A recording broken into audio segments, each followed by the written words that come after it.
우리나라에서 수년간 베스트셀러가 되었던 책이 있습니다. 미움받을 용기라는 책이죠. 신학 서적은 아니에요. 일반 서적이고요. 심리학자 알프레드 아들러라고 하는 사람의 이론을 재구성해서 쓴 책입니다. 목사인 제가요, 이 신학 서적이 아닌 일반 서적 이것을 보고 굉장히 은혜를 많이 받았던 때가 있습니다. 왜냐하면 성경이 말하는 바를 완벽하게 뒷받침하는 이야기가 있었기 때문이에요. 그 부분을 제가 발췌해서 가져왔거든요. 한번 들어보세요. 인간의 고민은 전부 인간 관계에서 비롯된 고민이다.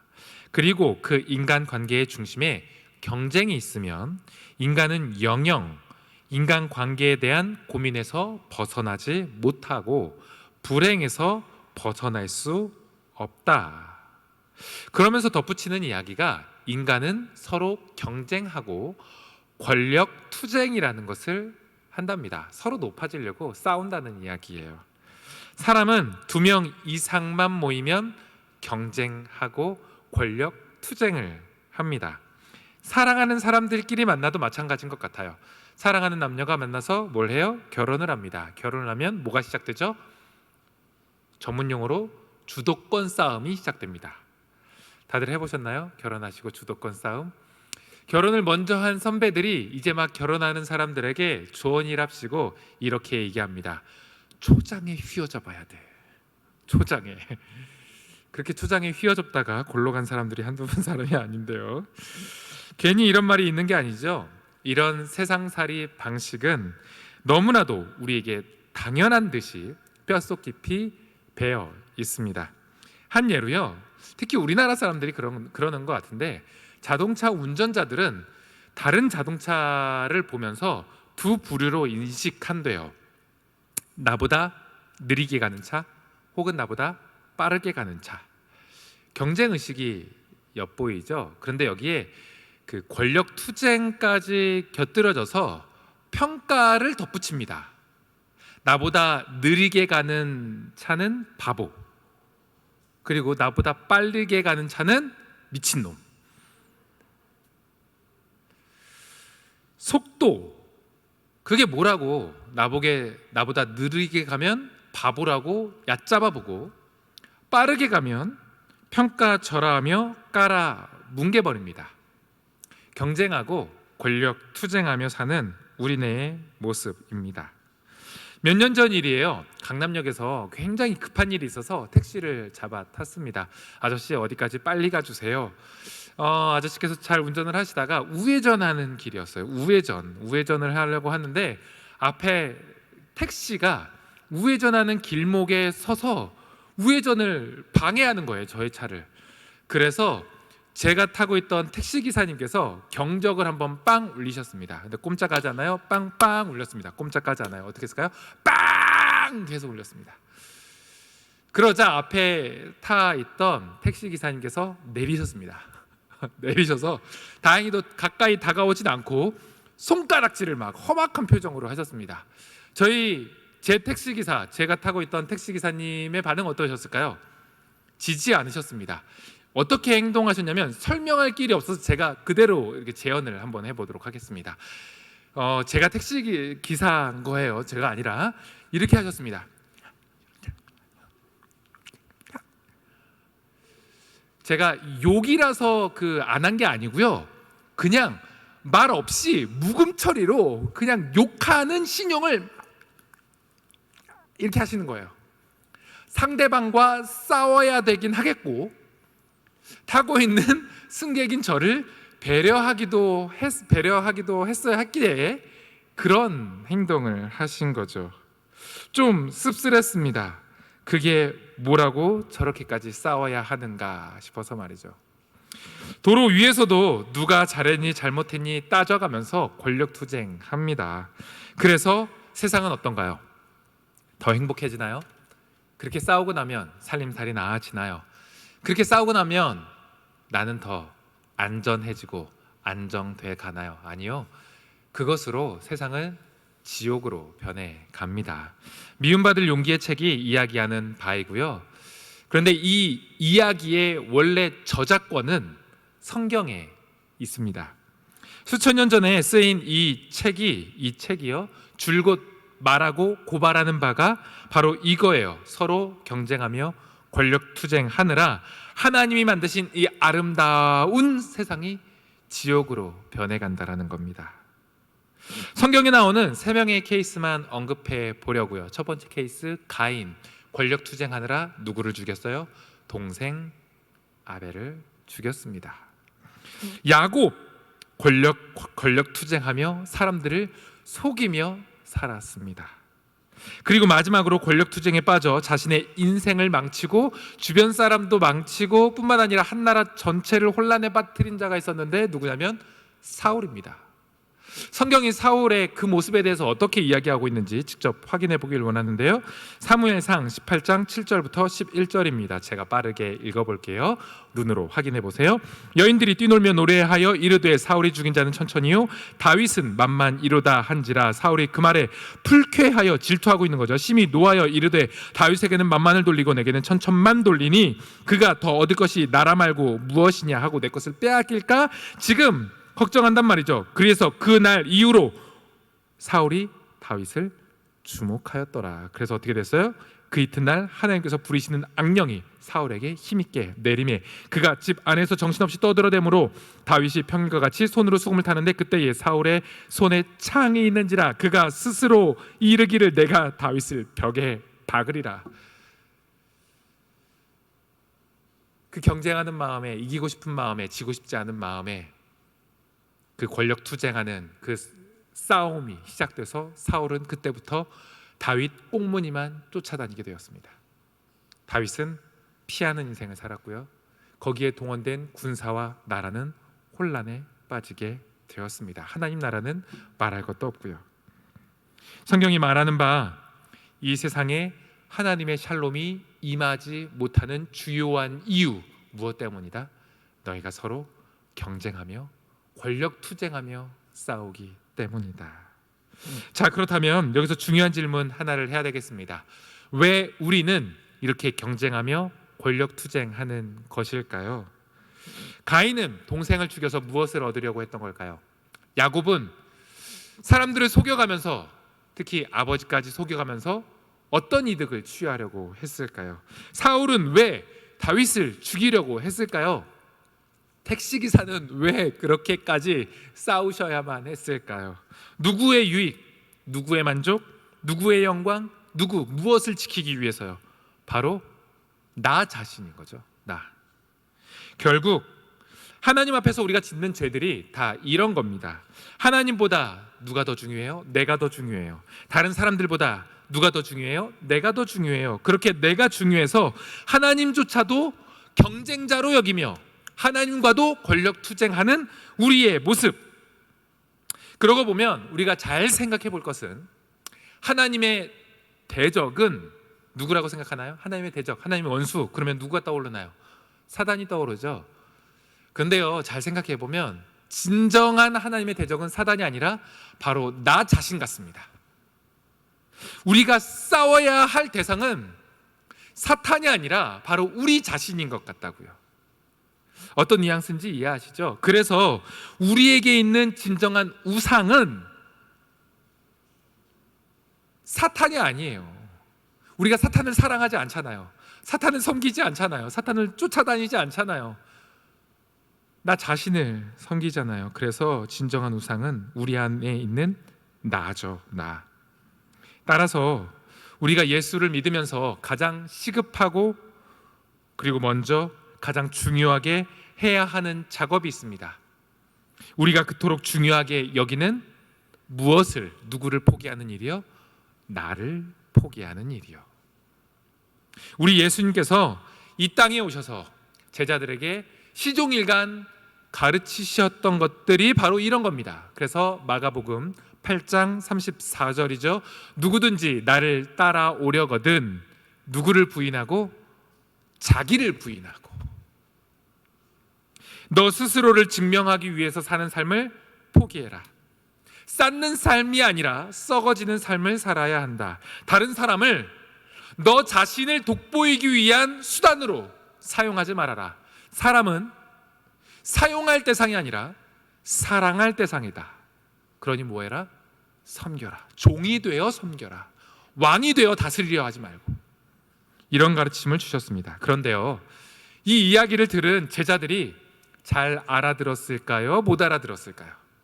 못 알아들었습니다. 오늘 본문도 그 맥락 가운데 있는 거예요. 사실 오늘 본문은 우리가 거의 1년에 한 번씩 보는 본문 같습니다. 특정 주일에 이 본문 보죠. 어떤 주일이에요? 주로 어린이 주일이죠.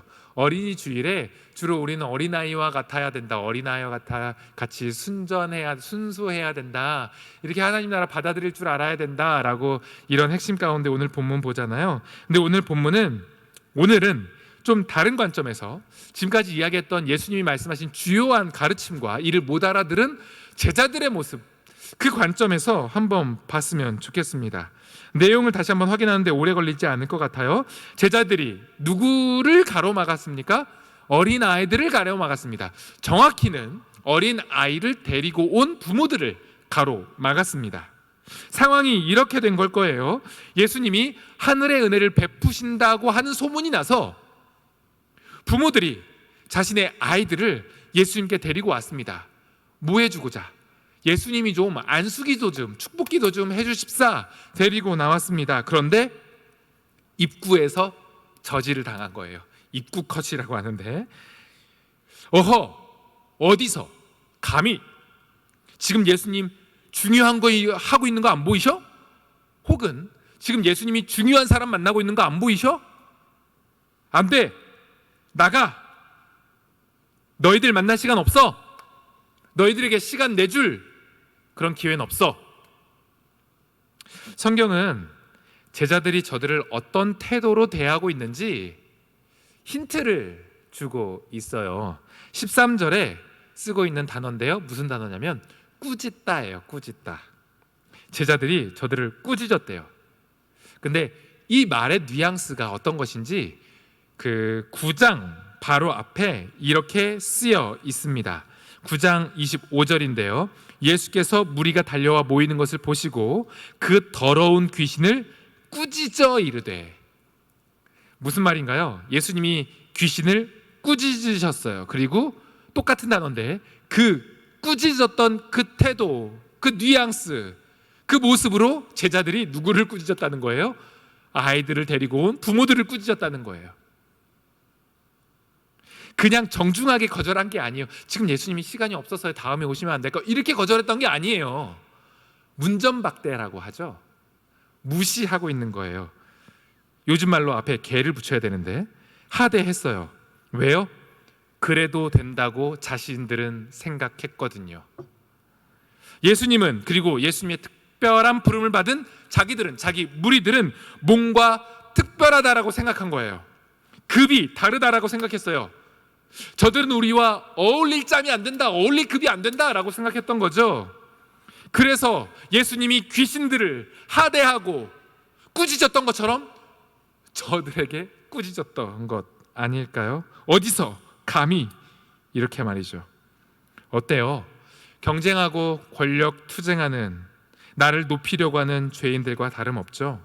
나를 버리기는커녕 예수님과 함께하며 예수님으로 인해 자신을 높이려고 하는, 아니 더 공교히 하려고 했던 제자들의 의도가 엿보입니다. 그래서 예수님은 그렇게 화를 내셨나 봅니다. 마가복음 10장 14절, 예수께서 보시고 노하여 이르시되, 불같이 화를 내셨습니다. 그런데요, 안타까운 것은 제자들이 이런 예수님의 가르침에도 불구하고 이런 헛발질을 했던 일들이 한두 번이 아니라는 겁니다. 특별히 제자들이 어린아이들을 어린아이들의 부모들을 귀신 대하듯 꾸짖었다라고 하잖아요. 그런데 예수님의 수제자라고 할 수 있는 베드로도 누군가를 그렇게 꾸짖었던 적이 있습니다. 마가복음 8장 32절인데요. 드러내놓고 이 말씀을 하시니, 누가요? 예수님이요.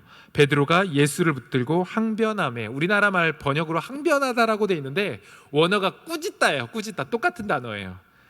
예수를 붙들고 뭐 했다는 거예요? 꾸짖었다는 거예요. 예수님이 귀신들을 꾸짖듯이 베드로가 예수님을 그렇게 꾸짖었어요. 왜 그랬을까요? 이성을 잃어서 완전 그렇게 예수님께 막 대했는데요, 예수님께 이런 말을 들었거든요. 8장 31절, 인자가 많은 고난을 받고 장로들과 대제사장들과 서기관들에게 버림받아 죽임을 당하고, 무슨 말인가요?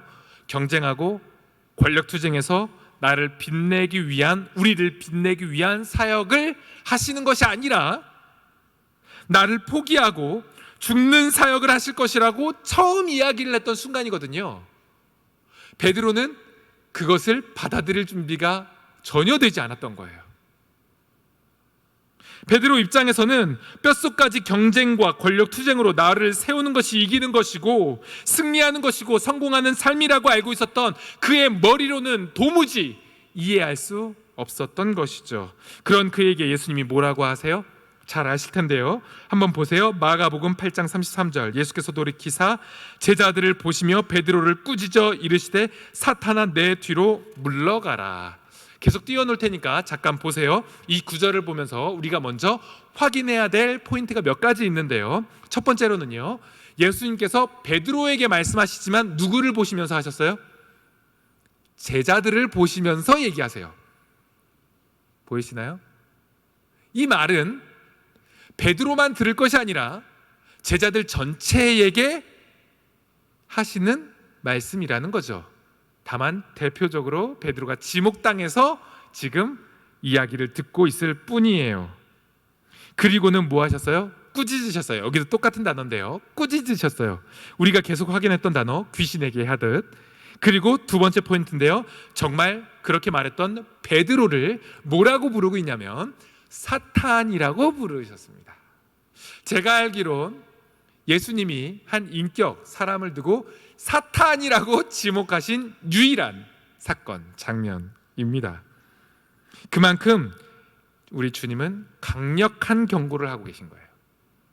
왜요? 권력 투쟁하고 경쟁하고 그래서 정복하고 그렇게 승리하는 것이 이 세상을 지옥으로 만드는 누구의 방식이니까요? 사탄의 방식이니까요. 예수님은요, 이 세상의 방식을 무너뜨리고 거꾸로 된 방식으로 하나님 나라를 세우며 하나님 나라의 샬롬을 이루셔야만 했으니까요. 그리고 마지막으로 우리가 한 가지 더 주목할 포인트가 있는데요, 마가복음이 아니라 마태복음에 나와 있는 말씀이에요. 마태복음 16장 23절, 예수께서 돌이키시며 베드로에게 이르시되 사탄아 내 뒤로 물러가라. 그러면서 마가복음에 나오지 않는 이야기가 있어요. 너는 나를 넘어지게 하는 자로다. 이 뉘앙스를 이해하시겠습니까? 예수님은 베드로에게 사탄아 물러가라 라고 했지만 베드로가 했던 이야기에 예수님은 혹하셨던 것 같습니다. 예수님의 마음도 조금은 흔들리셨던 것 같습니다. 그래서 이렇게 얘기하신 거예요. 너는 나를 넘어지게 하는 자로다. 그러니 물러가라 강력하게 선포하며 가로막고 있는 겁니다. 우리 예수님조차도 부담스러워 하셨어요. 예수님의 마음조차도 그 길을 걸어가야 한다는 것을 잘 알았지만 마음속 깊이 그것을 피하고 싶으셨던 고뇌가 이 고백, 너는 나를 넘어지게 하는 자로다, 여기서 엿볼 수 있는 것 아니겠습니까? 사랑하는 동산교회 여러분, 저와 여러분 우리 모두가 기억해야 될 사실이 있습니다. 뭐냐면요, 권력 투쟁하며 경쟁하며 이기고 내 이름을 내고 내 존재를 증명해 가며 사는 이 세상의 방식이, 이 세상을 살아가는 방식이 얼마나 강력하게 우리에게 작동하는지 제자들도 계속적인 반복을 통해서 배워야만 했으며 예수님조차도 이를 따르기 위해 부단히 애쓰셔야만 했습니다. 얼마나 강력했는지요. 십자가에 달리시기 전까지 우리 주님은 한 동산에서 땀방울이 핏방울이 되기까지 부르짖으며 하나님께 간구했습니다. 아마도 우리 예수님께서 하셨던, 이 세상에서 하셨던 기도 중에 하나님께서 거절하신 유일한 기도가 아닌가 싶습니다. 이 기도요, 내 아버지여, 만일 할만하시거든 이 잔을 내게서 지나가게 하옵소서. 이 기도가 이루어졌나요? 안 이루어졌나요? 하나님 응답하셨나요? 응답하시지 않았나요? 응답하시지 않으셨습니다. 거절하셨습니다. 왜요? 하나님 나라는 그 방식으로는 전혀 이룰 수 없는 것이니까요. 이것이 우리의 죄의 본질과 연결되어 있는 것이니까요. 이 세상을 지옥으로 만드는 핵심이니까요. 하나님 나라는 죽어야 다시 살고 져야만 승리하는 것이니까요. 우리가 싸움을 한다면 이기는 싸움을 하는 것이 아니라 저는 지는 싸움을 해야 하는 겁니다. 우리가 경쟁을 해야 한다면 이기는 경쟁이 아니라 지는 경쟁을, 섬기는 경쟁을 해야 하는 겁니다. 우리 주님도요, 이것과 끝까지 싸우셨습니다. 그리고 그것을 가르치셨고요, 이를 알아차리지 못하는 제자들에게 화를 내셨던 겁니다. 결론인데요, 이 사실로, 이 엄중함으로 오늘 우리의 모습을 확인해 볼 수 있었으면 좋겠습니다. 이렇게 질문해 봤으면 좋겠는데요, 나는 지금 어떤 싸움을 싸우고 있는가? 어떤 전쟁을 치르고 있는가 말이죠. 모르긴 몰라도 둘 중 하나일 겁니다. 먼저는요, 하나님 나라를 세우기 위해 그 예수님의 가르침, 하나님 나라 가르침, 그 하나님 나라 방식을 배우기 위해서 하나님의 원수된 나 자신과 싸우고 있던지, 나 자신을 죽이는 것, 그 일로 싸우고 있던지, 아니면 나의 나라를 세우기 위해 그러지 말라고, 그러면 안 된다고 가르치시는, 화까지 내시는 예수님과 싸우며, 그 하나님과 싸우며 주변 사람들과 경쟁하고 싸우며 살고 있던지, 이 둘 중 하나일 겁니다. 여러분들은 누구와 싸우고 있으십니까? 예수님과 싸우고 있지는 않으십니까? 나 자신과 싸우고 있으십니까? 저를 생각해 볼 때요, 난 어떤 싸움을 하고 있지?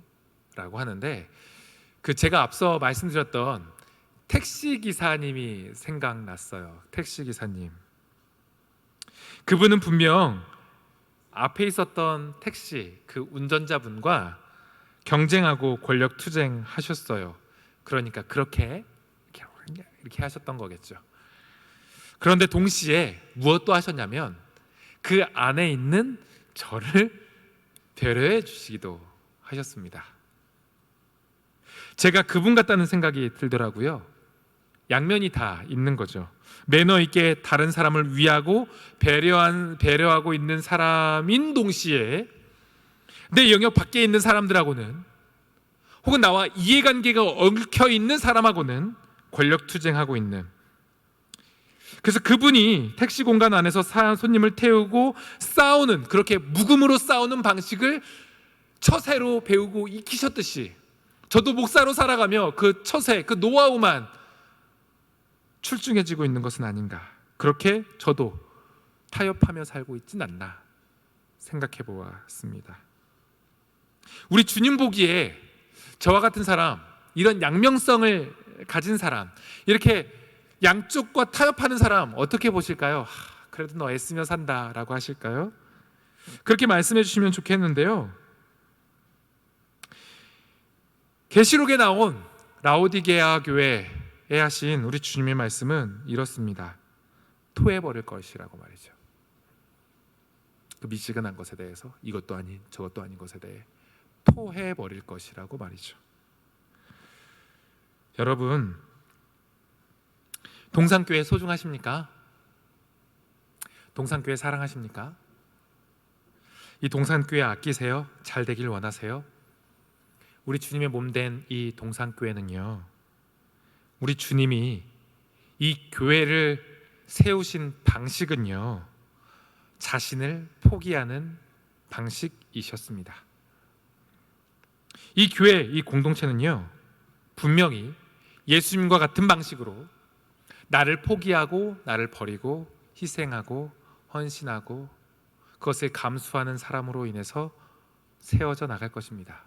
그러나 반대로 이 공동체 안에서 자기 존재감을 채우려고 하는 사람으로 인해서 우리 동산교회는 또한 동시에 망가질 겁니다.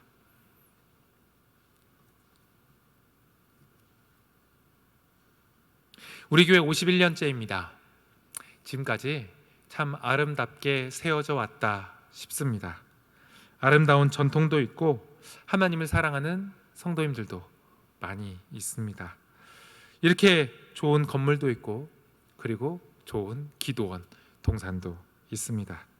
지금까지 51년 동안 이곳저곳 이 모습 저 모습으로 수고하고 헌신하신 분들의 섬김 때문일 겁니다. 그런데요, 그 수고, 그 눈물, 그 헌신, 그 희생, 그것으로 세워져 왔는데요, 부디어 이것이 우리 교회의 자부심이나 혹은 존재감을 증명하는 근거가 되지 않았으면 좋겠습니다. 우리 교회는 그런 것 같지 않은데요, 다른 교회는 이런 일들 있더라고요. 이렇게 교회에서 오래 생활하시며 교회를 아름답게 세워나가셨던 분들 중에 이렇게 얘기하시는 분들이 있더라고요. 야, 내가 이 교회를 어떻게 세웠는지 알아?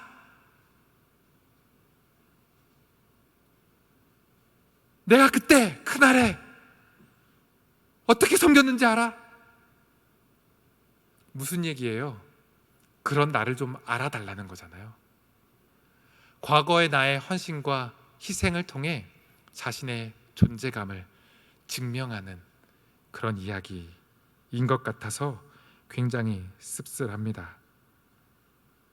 교회는 이런 곳이에요. 우리가 잘 알고 있는 찬양 있잖아요.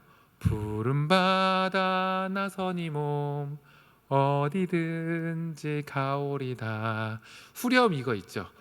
이름 없이 빛도 없이 감사하며 섬기리라. 이게 똑같은 가사가 한 번 더 반복되죠. 이름 없이 빛도 없이 감사하며 섬기리다. 좋은 교회는, 아름다운 교회는, 희망이 있는 교회는, 하나님이 소망이 있다 이야기하시는 교회는 이름 없는 원로가 많은 곳이라고 저는 믿습니다. 이름 없는 어른들이 많은 곳이라고 저는 믿습니다. 천국 가면 우리가 깜짝 놀랄 거라고 저는 생각합니다. 왜냐하면 무명의, 살아생전 이름 한번 듣도 보도 못했던 무명의 사람들이 거기 가득할 테니까 말이죠. 이름 없이 빛도 없이 그냥 그렇게 살다가 바람처럼 사라져버렸던 그 성도들이 모인 곳이 천국일 테니까 말이죠. 부디 저와 여러분들이 이곳에서 이 속담 저는 틀렸다고 생각하는데요. 호랑이는 죽어서 가죽을 남기고 사람을 죽어서 뭘 남긴대요? 이름을 남긴대요. 근데 성도는 죽어서 자기 이름을 남기는 법이 없습니다. 오직 예수 그리스도, 그분의 이름만을 남길 뿐입니다. 그 이름만 남길 수 있는 저와 여러분 되실 수 있길 예수님의 이름으로 축원합니다. 하나님은 당신과 싸우는 우리에게도 져 주셨습니다. 기도하겠습니다.